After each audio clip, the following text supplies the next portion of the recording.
Hai guys, Assalamualaikum warahmatullahi wabarakatuh. Selamat datang kembali di Andrik Channel. Kali ini kita akan masuk ke bagian ke-7 dari memahami fasilitas pajak dampak pandemi COVID-19. Nah, kita akan mengupas bagian terakhir di pengembalian pendahuluan kelebihan pembayaran pajak pertambahan nilai, serta tata cara pelaksanaan hak dan kewajiban pemanfaatan insentif pajak dari sisi KRU ya guys ya, klasifikasi lapangan usaha, masih berdasarkan PMK nomor 44, PMK.03 tahun 2020, dan diatur lebih lanjut dalam Surat Edaran Dirjen Pajak nomor SE 29 PJ 2020. Jangan lupa guys untuk subscribe ya. Oke, selamat menyaksikan.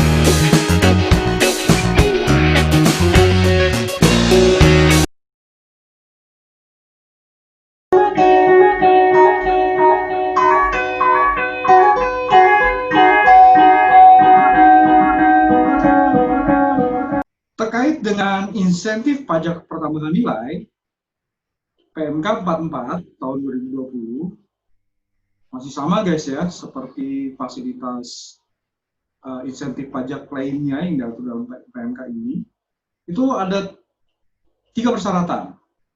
Sama, memiliki kode KLU yang disebut dalam lampiran huruf I PMK 44 tahun 2020, atau telah ditetapkan sebagai perusahaan KITE, atau telah mendapatkan izin penyelenggara kawasan berikat, izin pengusaha kawasan berikat, atau izin PDKB, dan di sini ada 2 syarat guys ya, selain tadi KRU, dan menyampaikan SPT masa lebih bayar restitusi dengan jumlah lebih bayar paling banyak sebesar 5 miliar.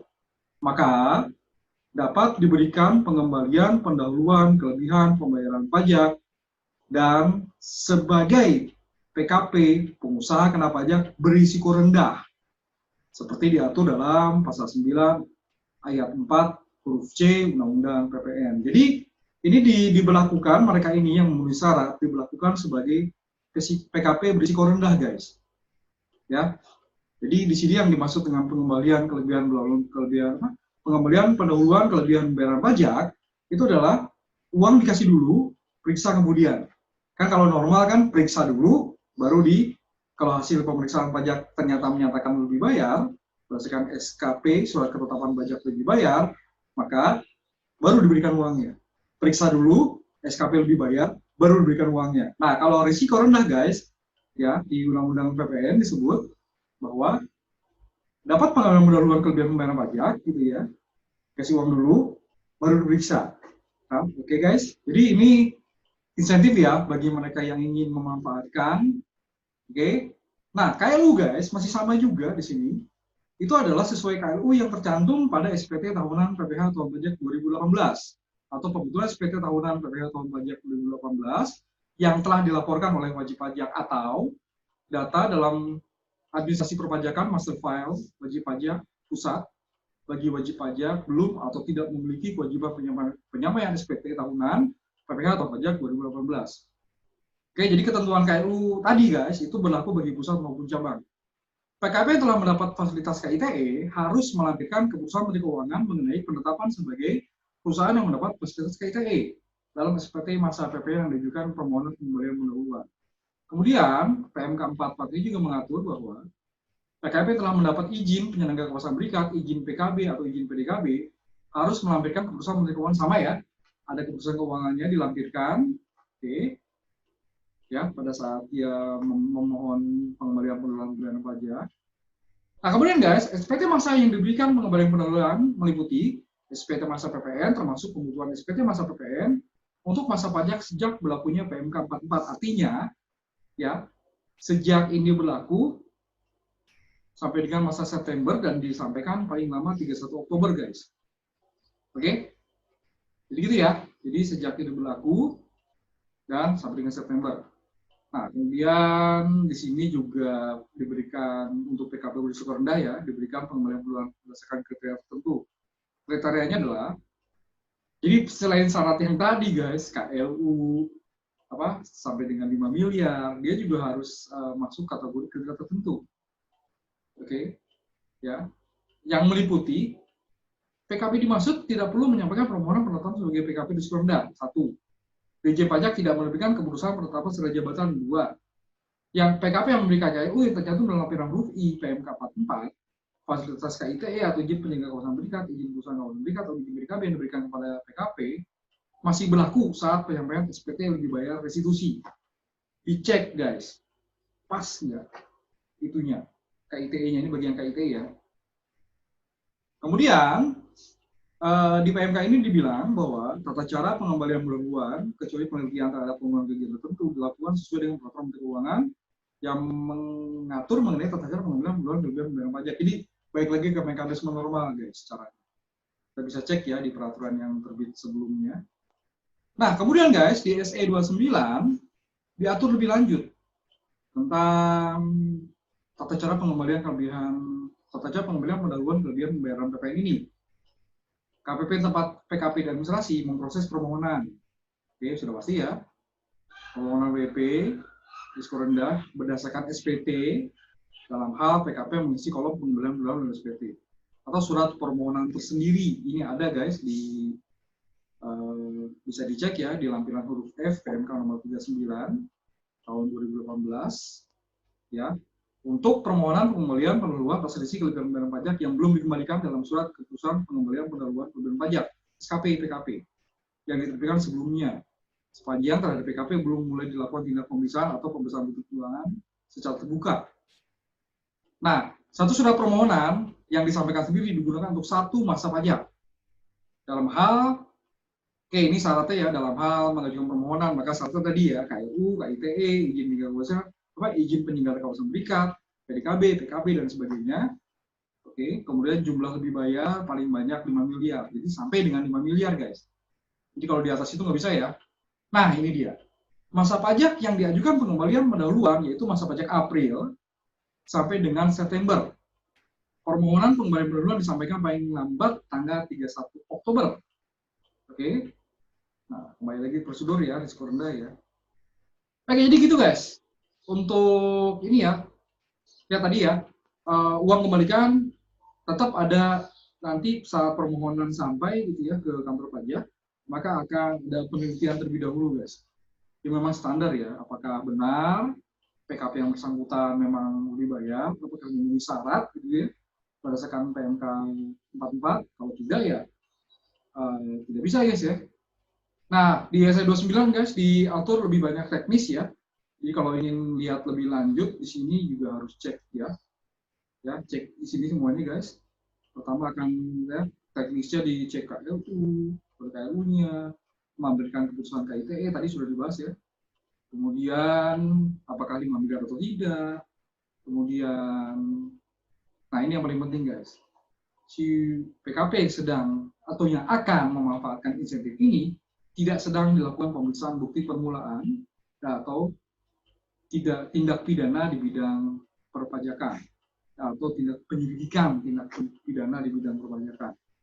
Kemudian PKP tidak dipidana karena melakukan tindak pidana perpajakan berdasarkan keputusan pengadilan telah mempunyai kekuatan hukum tetap dalam jangka waktu 5 tahun terakhir sebelum SPT masa disampaikan. Nah, kemudian ya langsung ya dicek penelitian material pengembalian pendahuluan oleh KPP, memastikan kebenaran penulisan, penghitungan pajak dan sebagainya, pajak masukannya dicek, foto pajaknya, dokumen tertentu kedudukan disamakan dengan foto pajak itu oke atau tidak, sesuai ketentuan atau tidak gitu ya. Ya, jadi PPN ini guys memang masalah administratifnya itu sangat kental sekali. faktur pajak tidak sesuai ketentuan, kode salah guys, kode salah, maka faktur pajak yang bersangkutan tidak bisa dikreditkan. Jadi memang ini harus hati-hati ya terkait dengan PPN ini. Untuk PPN selanjutnya nanti kita akan bahas ya materinya ya di video berikutnya guys. Jadi kalau ingin tahu lebih banyak tentang insentif ini ya administrasinya silakan dicek di SE29 di lampirannya, dan lampirannya juga ya ada ya di situ ya, masalah formulirnya seperti apa, bagaimana kantor pajak akan melakukan tindakan, penelitian dan lain sebagainya. Cek satu-satu ada semua guys. Oke, itu terkait dengan pengembalian pendahuluan kelebihan pembayaran pajak utamanya.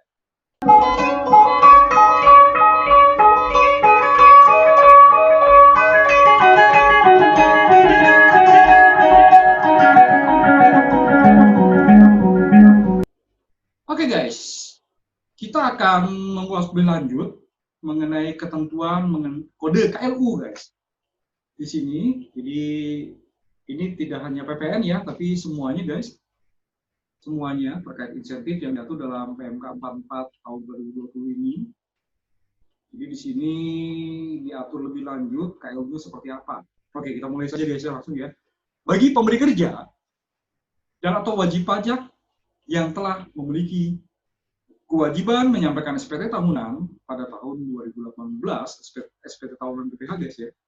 Kode KLU yang digunakan yaitu kode KLU yang tercantum dan telah dilaporkan dalam SPT PPH tahun pajak 2018.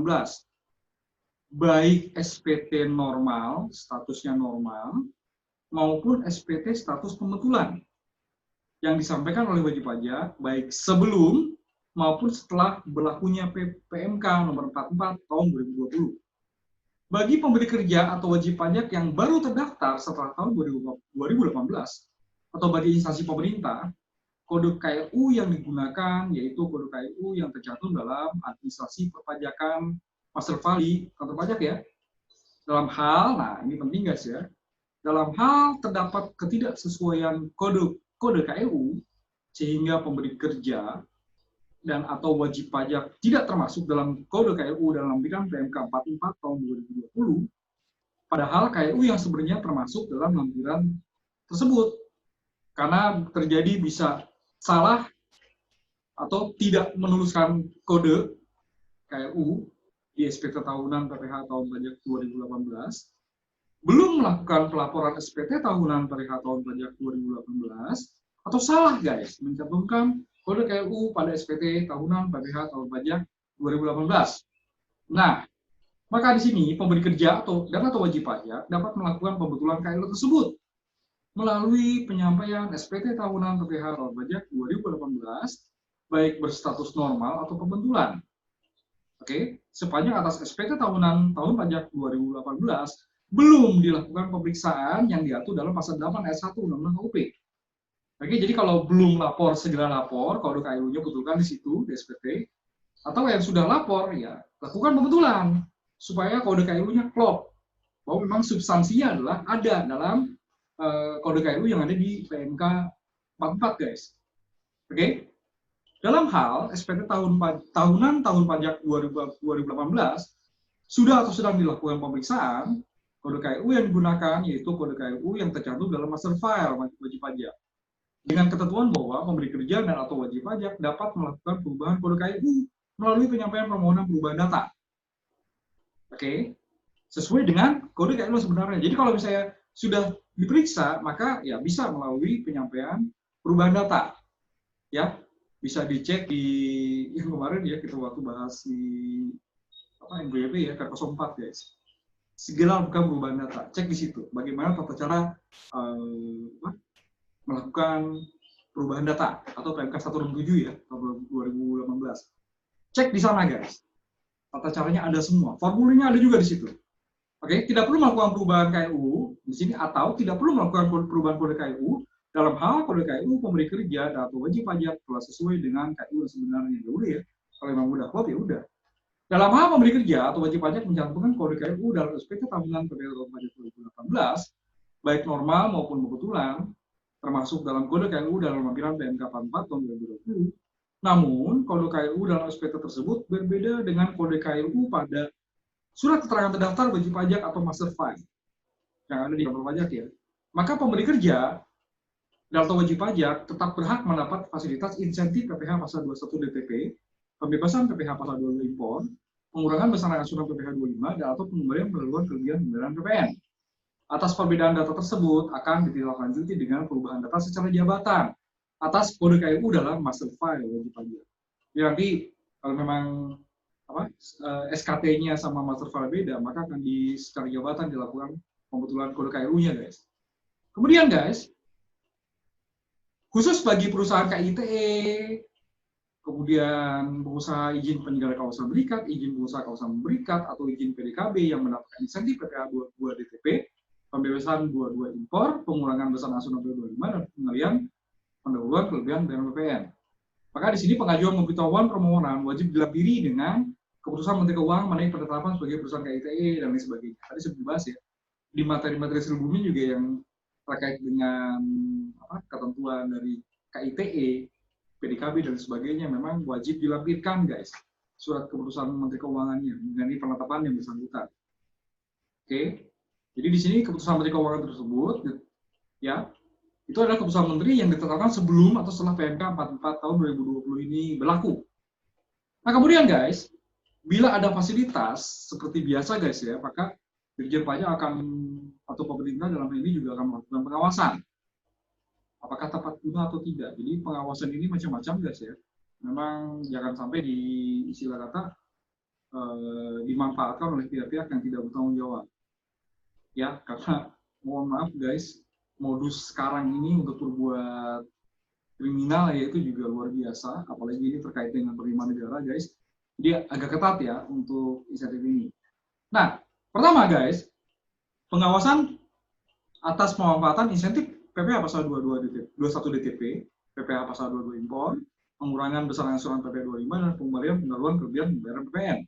Dalam hal wajib pajak telah mendapatkan fasilitas insentif PPh 21 DTP, kemudian diketahui berdasarkan data atau informasi menunjukkan keadaan sebenarnya bahwa pemberi kerja tidak termasuk KLU-nya dalam lampiran PMK 44 atau tidak berhak mendapat insentif PPh 21 DTP, maka akan diterbitkan SP2DK agar pemberi kerja melakukan pembetulan. Oke, pembetulan SPT masa PPh 21 dan menyetorkan kembali PPh 21 yang terutang, menyetorkan kembali PPh pasal 21 yang terutang, dan yang seharusnya dipotong, guys. Oke, jadi kalau yang dapat itu kan dipotong, tapi disetor ke pegawai. Dibayarkan kepada pegawai, tidak disetorkan ke negara gitu ya.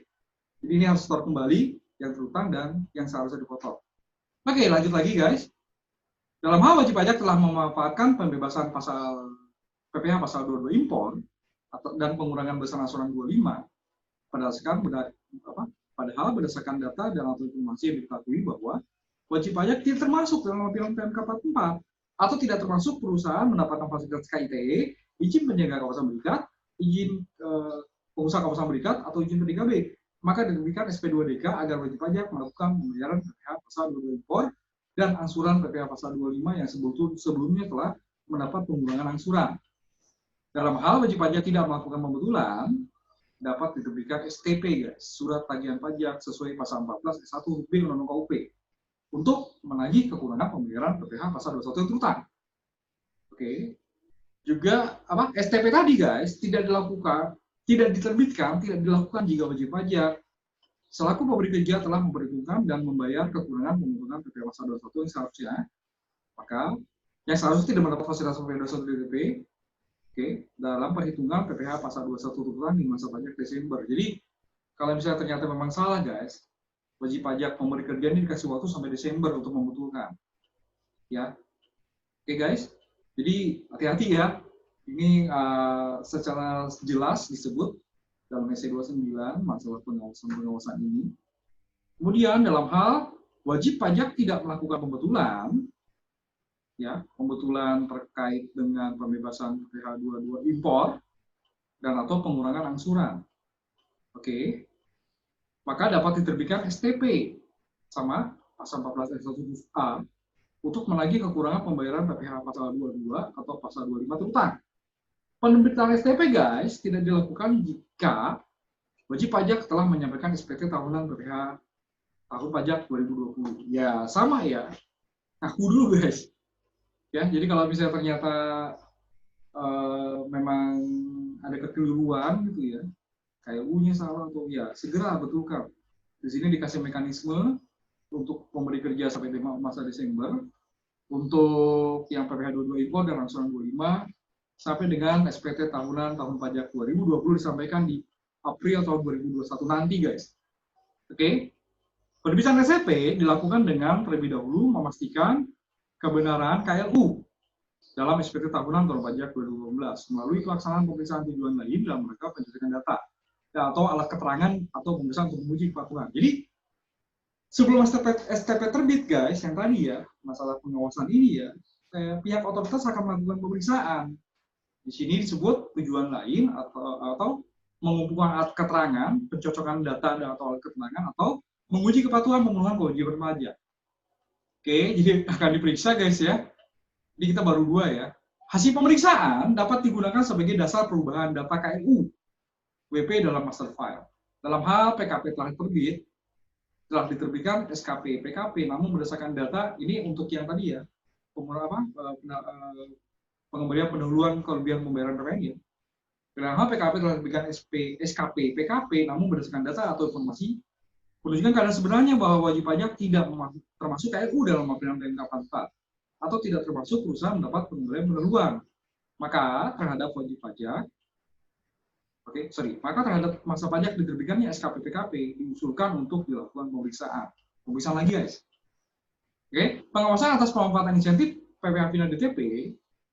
Oke, sekarang tadi kan kita udah bahas 21, 22 impor, angsuran 25 sama pengembalian pendahuluan ya.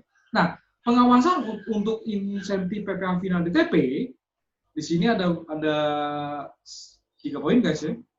Dalam hal terjadi kekeliruan dalam penerbitan SK surat keterangan atau di kemudian hari terdapat data atau keterangan yang menyatakan wajib pajak tidak memenuhi kriteria wajib pajak yang dikenai PPh final berdasarkan PP Peraturan Pemerintah Nomor 23 tahun 2018. Maka Kepala KPP atau Kepala Dirjen Pajak melakukan pembatalan atau pencabutan surat keterangan sesuai dengan cara pembatalan pencabutan surat keterangan diatur dalam Per 09 tahun 2019.